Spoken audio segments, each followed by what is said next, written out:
I owe Mr. Oko a big thank you very much for the invitation, and NADECO U.S. for the effort. Thanks to those who are in attendance.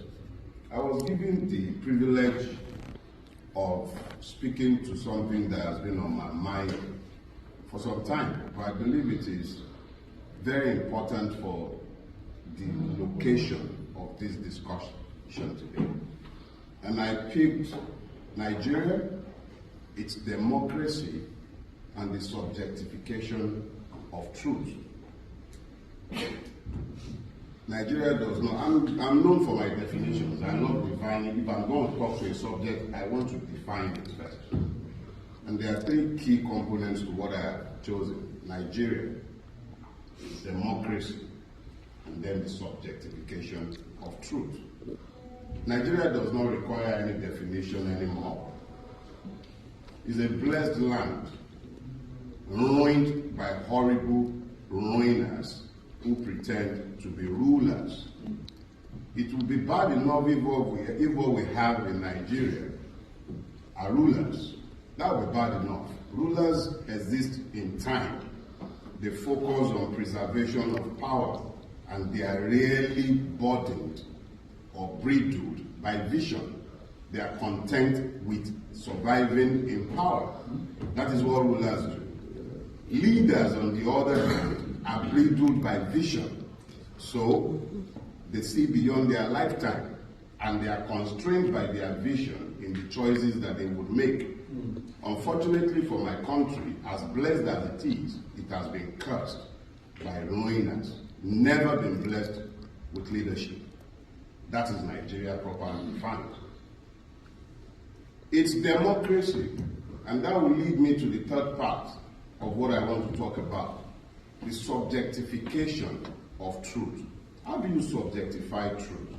That is when you take a common precept, something that has universal application and meaning, and you bring it into a space, and it begins to have a different meaning because of the space of its application.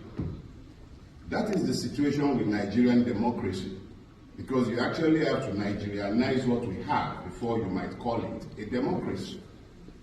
Democracies are impossible to have in environments where the law does not rule.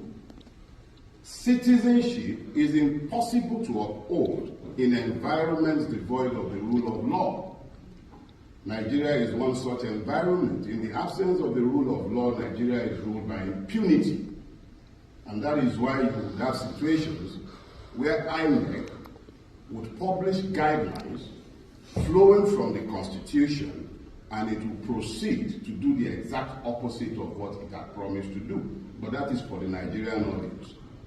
Because of the context of location, we must now talk to the subjectification of truth. Atlanta was my point of entry into the U.S. on this particular trip. And as I was being driven to where I would be staying, I drove past a place, and it was pointed out to me that was MC Mushroom Pickens' house in Riverdale, Atlanta. Oh wow! A man could stand in broad daylight, very close to my house. Cameras on him, and he could tell the world, Yachukudi must not vote. He spoke as the state. The Nigerian state is criminal. MC Mushroom Pickens is not a government official, but there was a policeman stood not too far away from him when he made his edict. And that edict stood, and we saw it in its full ramification on the 18th of March. But how does this relate to the context of our location, the location of this discourse? Our American friends will tell us we have a democracy, and that is why Nigeria must be protected and everything must be kept quiet. We must have peace. They speak peace to us, but they never talk to us about justice. Those who ruin Nigeria bring their wealth to this land, and you give them succor. They carry your green cards, they carry your passports, They buy your citizenship. They buy homes in this place. You convict them here. You release them to Nigeria. If they were drug dealers, members of the Mahane drug cartel, you'd be busy talking about all kinds of sanctions on them. You wouldn't allow them in your country. Yeah. But you have them living here. Their children are here. They ruin my country. I can't live in yours. Yeah. I visit. And when I stay longer than 3 weeks, I'm already having withdrawal symptoms. All I want to do is go back to mine. But you make my country impossible to live in because of your subjectification of the truth. You sit down on a day-to-day basis and you preach down at us and you tell us about just how much democracy works for Africa.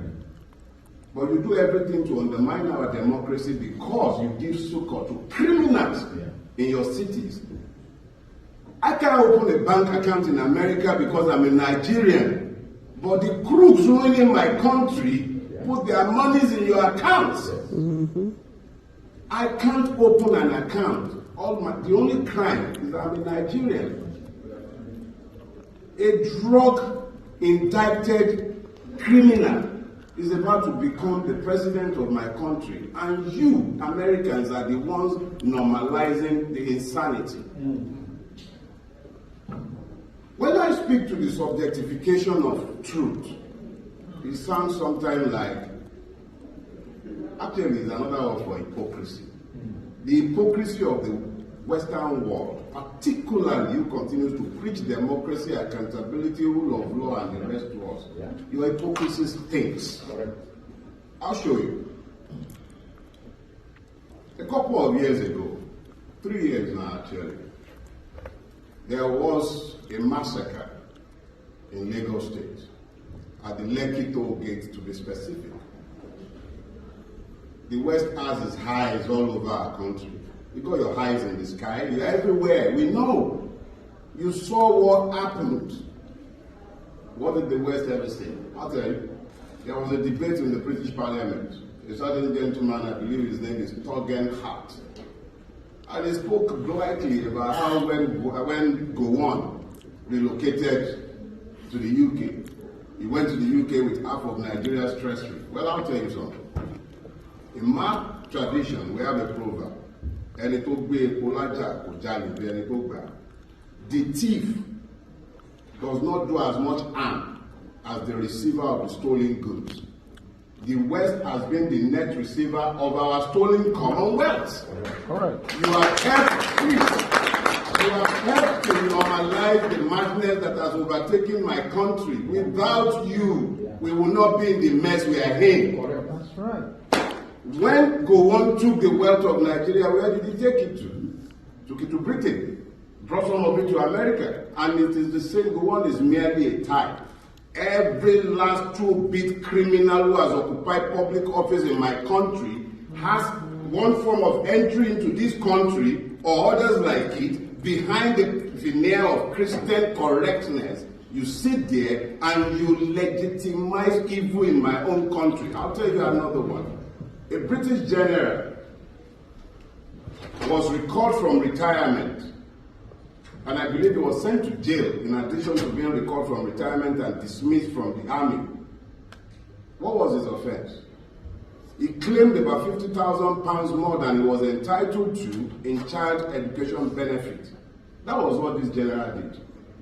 How many Nigerian generals, civil servants, public officers have brought their monies into your coffers?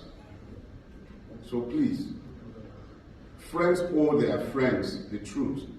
If you guys are truly our friends, talking about Americans now, if you are truly our friends, don't preach at us. Don't tell us about all the wonderful things you could do in collaboration with us. And I say this, madam, because you are about the only one who's cared enough about us to even give us your ear.